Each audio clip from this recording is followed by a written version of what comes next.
Good morning, good day, good evening. This is H. Robert Silverstein, MD, calling from projecting from my office at the Thousand Asylum building, attached to St. Francis Hospital. Today's date is August 8th. Tomorrow is an election day. So everybody please vote. That's important.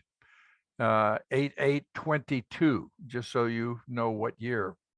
Now, I have a number of things to discuss, obviously. That's why the show is here. One, I'd like to ask the audience, not that the audience is all that responsive to my request, but does anybody out there think I'm funny? Not all the time. I'm not naturally funny, but every now and then I think I say funny things. And so I just wonder if anybody sees that, hears that, and so on. Frankly, I always make the joke that at least 3 people watch my show. And I do kind of wonder how many people do watch my show. And if you watch my show, do you take anything away from it? I've asked people to contact me at the office in Hartford by telephone if you wish, or via email at the Preventive Medicine Center website. Now, the way to get to that website and see all the goodies there, and by goodies, I mean information, H. Robert Silverstein, MD. Put that in Google, H. Robert Silverstein, MD in Google, and you'll find a link, and the link takes you directly to the Preventive Medicine Center website, where I have tons of information about the coronavirus and disease prevention and recipes, wellness, exercise, meditation, and so on. Now, a couple of things to start with about West Hartford. Underlying what I say is that inflation is currently in the average home 14.5%. Everybody talks about 9.1% inflation. It is 14.5% in the average home. And that is really hurting the middle and lower income classes in particular. But even those who are early on in the upper class are aware of the increased costs of virtually everything. Next, I've talked about this before, and I'm not quite sure how crime is handled in West Hartford or its incidence. I have the distinct feeling that crime has increased in West Hartford under the current administration. Now, that's not an attack on Sherry Cantor, but I would like to know what she is doing about it. And what's more, the crime seems bolder than it used to be. Fortunately, I've not heard of any shootings, which brings me to a next discussion. More of my patients are carrying weapons. The current crime incidence has scared my patient population. If patients ask me about carrying a gun, I point out to them that that is their right according to the Second Amendment and according to the state of Connecticut. And I support the right to defend yourself. Interestingly, I just read an article today. I'm a big fan of Quora, Quora, Quora.com. And there's a thing in there called John's Political Corner. John, Jon apostrophe S, Political Corner. Today's discussion that I read, only one article, was that under the Obama administration, a committee was formed to evaluate the use of guns offensively and defensively. And what happened was there were defensive uses at about the 500,000 level, and there were offensive uses at around the 15,000 levels. And so what was pointed out that a number of times crime was stopped simply by the defensive use of a weapon, where simply presenting the weapon stopped the crime rather than any actual firing.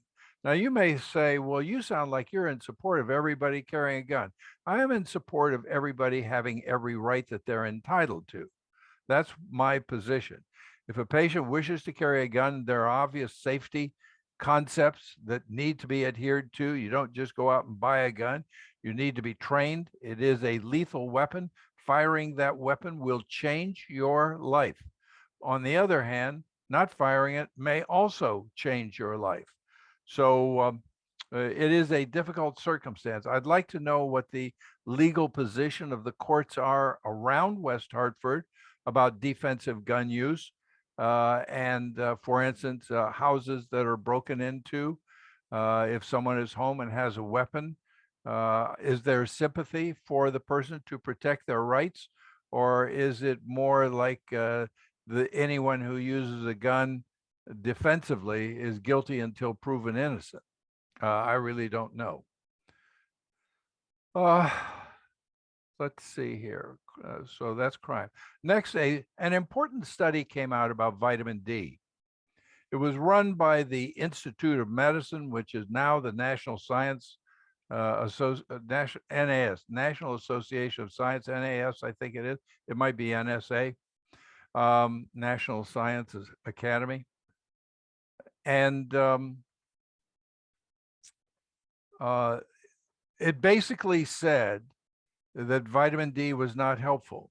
I analyzed the study and have contact with the professor of medicine at Harvard at Brigham and Women's Hospital, who is the last author, which means she's the main author, editing author of the study. The name of the study was called VITAL. I explained to a friend of mine my concept on most things about medicine. It's called the stuck door theory. Here's the way that works. A patient is sitting here, and I conclude the examination and tell them, okay, you may leave. I'm a little more elegant when a patient is actually here than saying, you may leave. And so the door has been closed. So they go over to the door. I'm making this story up. They go over to the door and they turn the handle and the door doesn't open. And so they twist again and it still doesn't open. And then they look at me and they twist one more time and it still doesn't open. And they ask me what to do. And I say, twist harder. There has to be a crucial level at which some event may happen. I think the VITAL study did not reach the necessary goal. They came close to the proper level of vitamin D, but they did not achieve it, in my estimation and best guess, and is what I said in my conversation with Joanne Manson of Brigham and Women's Hospital, professor of medicine, who I think chaired the committee that wrote the study. So they came close. They had 41 for a blood level. And I say that 50 to 66 is the proper level. Now, if you take a look at what the Endocrine Society of the United States says, they say a proper level is between 30 and 100. That's an awfully broad range. Joanne Manson has proposed that 30 is adequate. I do not think 30 is adequate. I do not think 40 is adequate. I think 50 to 66 is comparable to that stuck door finally being open. In other words, the necessary and sufficient conditions for the presence of success. In addition, they had a separate study where they gave 1,000 milligrams of fish oil attached with that. And what they found in both of these cases, that there was no benefit with regard to bone fracture or cancer or heart disease prevention. Actually, I think a subset analysis showed that there was some benefit for either heart disease or cancer when it was taken in a certain portion of the population. The proper dose of fish oil is 5,000 milligrams. 1 teaspoon of, I recommend, Carlson's cod liver oil. You don't need the whatevers in the gel cap itself. So I say get Carlson's cod liver oil. There are other comparable good oils in a darkened bottle. open it up, put it in your refrigerator, and then drink a teaspoon about 5 days a week. Be careful because it thins the blood. And if you're on any kind of anticoagulant, like Xarelto or Eliquis or warfarin or aspirin, it will increase the effect of that because it's also antiplatelet itself.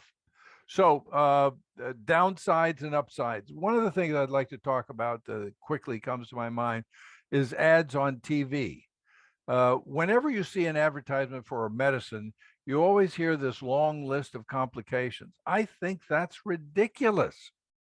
What they should say is there are side effects and please consult your physician about them. Or they could even say there are important potential side effects. By the way, now about side effects, a number of my patients come to me and they want to, they tell me, I was going to say they want to debate. No, they don't want to debate. They have their position and I have my position. It's my job to explain to them. And they say, look at the side effects. Those side effects are, the government forces virtually everything to be included once it's reported. The side effects are generally infrequent. And what's more, when I recommend a medication, I've already thought through the risk and benefit to that particular patient. In other words, I've decided that the side effect probability is small and the potential benefit is large. So enough of that. Back to the Preventive Medicine Center website. I have an important handout. I give it to my patients. That's why I call it a handout. Essay called Wellness Protecting Numbers. And what's my point about those? My point about those is that most of the diseases you and we are familiar with and that I see virtually every day as a cardiologist and also as an internist is most of those diseases are, quote, made to happen. Diseases are made to happen and they can be made to unhappen. Now, one of the first thoughts you may say, how are you going to make cancer unhappen? Well, rarely that can happen, but you certainly can make it not happen. Make cancer not happen. Virtually all the diseases you and I are familiar with, diabetes, high blood pressure, high cholesterol, diverticulitis, constipation, even a degree of anxiety and depression, much arthritis, all those conditions can be prevented by doing what you are supposed to do. Now, you may say, okay, tell me what I'm supposed to do. Well, once I tell you, in a very real sense, I'm not arguing here, it's not negotiable. This is how the human body works. You don't follow these directions, you're risking making diseases happen. The human biology, whether you and I like it or not, is over 90% unprocessed, ideally organic, whole foods vegan. Now, not a lot of people really want to hear that. They start thinking about fish and chicken and egg white and skim milk and so on and whole wheat bread. There is a science to everything that I've said. If you want your freedom, I've told you the main thing you have to do. You have to be about 90% ideally organic and unprocessed whole foods vegan, non-smoking, 4 drinks a week or less, acceptant of the difficulties of reality. Yes, bad things happen, and the proverbial we shall overcome attitude is the right way to go about it. You get knocked down, get back up and get in the fight again. Sometimes that is overwhelming, but our culture has gone way too far in the direction of allowing people to stay down, and that permits the development of anxiety and depression and so on. Don't have unrealistic expectations. That's my big phrase, unrealistic expectations.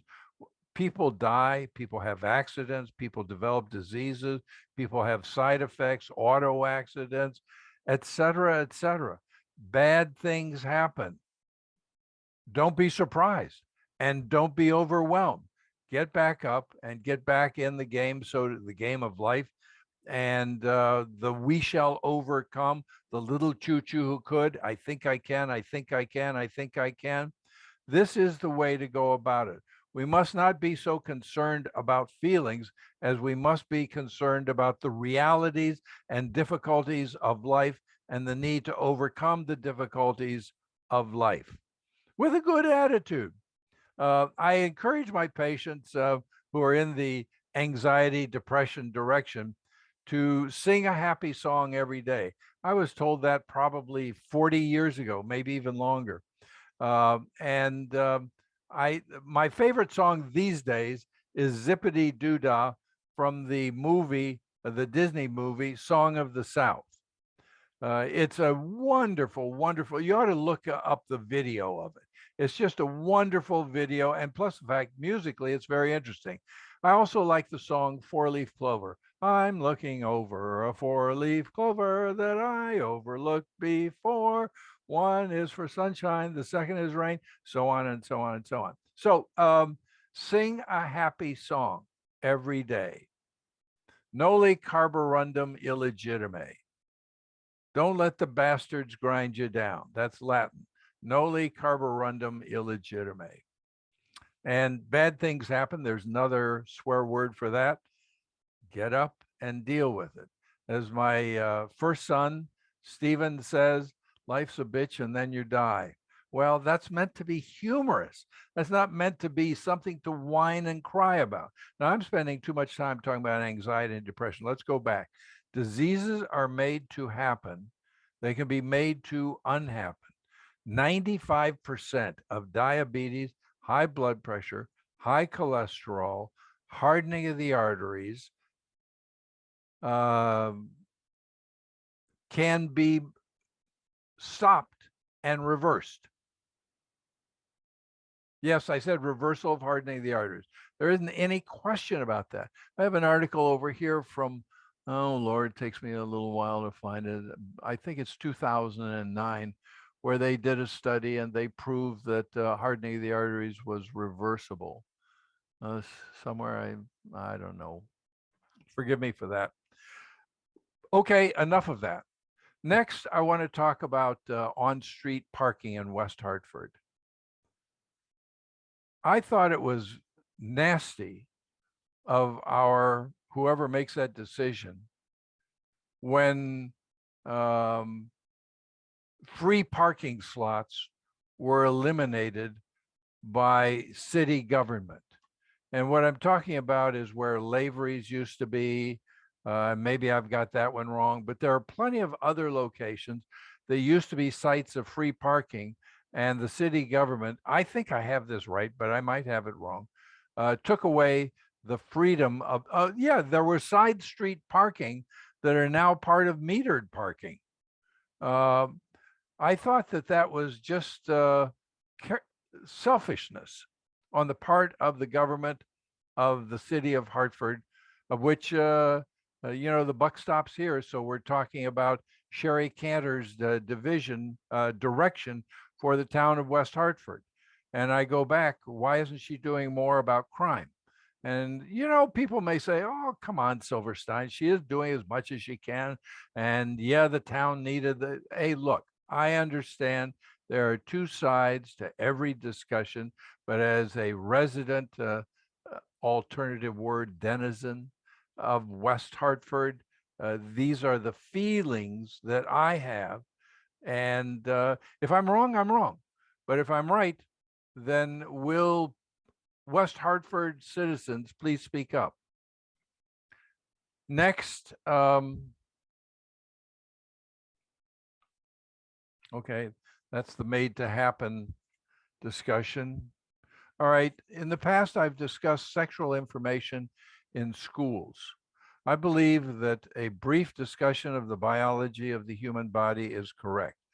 To dwell on the transgender issue or gay and lesbian sex, I think is ridiculous and wrong, and schools should not do that. I hope that the people of West Hartford will stand up for their beliefs. If you think it's fine, that's fine with me. If you disagree with it, I think you need to be heard. But personally, I think it's absurd the extent that is going on in the schools of West Hartford. Some may say it's not going on. Well, that's probably because it's been tamped down, not that it wasn't attempted. Uh, Going back to politics for just a second, I know this talk is disorganized. I hope you find it interesting. I have a word that I want you to put in your mind. It's called overconfidence. Now, I understand that they have a democratic process at the town council and the mayor's office and so on and so on. But I think that the people who administer the laws and regulations for the city of West Hartford are overconfident in their ability to make decisions for the benefit of the people of West Hartford. I don't think they are listening to the people of West Hartford. I think they make things difficult and costly for the people of West Hartford. Hang on. Oh, huh.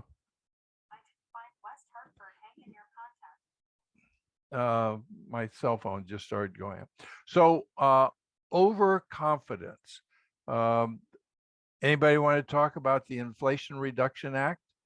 By the way, if you're curious, you might want to, you don't have to friend me, but take a look at what I write on my Facebook site. I paste a lot of information on climate change, on defensive use of offensive and defensive use of weapons. And it's open for discussion if you care to participate. Some agree, some disagree. A great deal about politics, a large amount about medicine. Okay, let's get back to medicine. I happen to be a physician. When the coronavirus hit, I had about a month when I was essentially alone. I don't know whether you consider me curious. I sort of consider myself curious, George, and also the little choo-choo who could, um, or is that Wood? Regardless, I took a real interest in the coronavirus and I started gathering all the information that I could find, not all of it, but summarizing what I thought was the better information. And I put it on the Preventive Medicine Center website. So on the right-hand side of the homepage of the Preventive Medicine Center are three major articles. Two are relatively short. One is extensive. It's also a little outdated, but it's got crucial information in it called the Summary Coronavirus Update. I stopped doing it stopped adding to it because it became complex in the way I set it up last November. But the information there is on the background, on the development of the drugs, and so on and so on. No, it doesn't address Paxlovid or Molnupiravir and so on. I'm not overly enthusiastic about those drugs, but if you have asthma or advanced lung disease or diabetes or hypertension or are elderly, there may be a time and a place for the use of those things. On the other hand, the Omicron virus is infinitely milder than the other versions. If you take a look at the New York Times articles showing the disease incidence, you see this fairly significant number of cases in the United States, but the number of deaths, which reflects the number of hospitalizations, is actually quite stable and relatively small compared to all previous experiences. Now, any one death, of course, is unpleasant and sad and tragic. But on the other hand, you have to look at things epidemiologically, which is how large numbers of people are being affected. And my point is that if you don't have any significant disabling disease, and I just gave you the disabling conditions, there are more cancer chemotherapy, sickle cell anemia, immune dysfunction, on prednisone, on, well, I said immune therapy. Hey, what's going on? Okay. Then I think you should be taking the supplements that I recommend. I I have them here in my office. There are 7 of them. I think presently you should be taking them twice a week. This is what I give my patients. And what I say is KN95 or double masking when you're in crowded circumstances if the virus increases in frequency. Vitamin D3, 5,000 units daily for 2 weeks and then 5 days a week. Vitamin C, 500 milligrams twice a day. Selenium, 200 micrograms a day. All of these are 5 days a week. Zinc, 50 milligrams a day. Quercetin, 500 milligrams a day. Lactoferrin, that's an immune stimulating part of the colostrum portion of cow's milk. And sulforaphane, 500 or 600 milligrams. So now those are 7 items. 1, 2, 3, 4, 5, 6, 7. So what I say is maybe on Monday and Tuesday, take 4 one day, 3 the next, skip Wednesday.